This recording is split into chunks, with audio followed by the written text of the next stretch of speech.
بسم اللہ الرحمن الرحیم۔ السلام علیکم ورحمۃ اللہ وبرکاتہ۔ روزانہ کی اسلامک ویڈیوز کے لیے احادیث، قرآنی وظائف اور مسنون دعاؤں کے لیے ہمارے چینل کو ضرور سبسکرائب کریں۔ انسان کے لیے موت کی آرزو کرنا کیوں منع ہے؟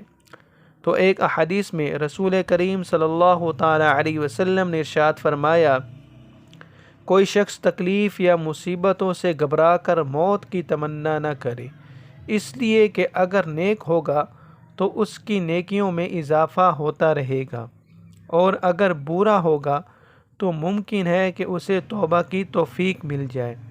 لہٰذا جب زندگی اس کے لیے مشکل ہو جائے، تکلیف والی ہو جائے، تو اس کو چاہیے کہ وہ یہ دعا کیا کرے، اللہ تعالیٰ اپنا کرم والا معاملہ فرمائیں گے۔ اللہم احیینی ما کانت الحیات خیرا لی وتوفنی اذا کانت الوفات خیرا لی۔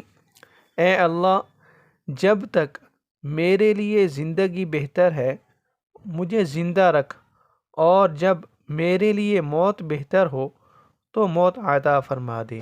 اللہ تعالیٰ سے دعا ہے کہ اللہ تعالیٰ ہمیں بھی ایمان والی اور سلامتی والی موت عطا فرمائے۔ آمین ثم آمین۔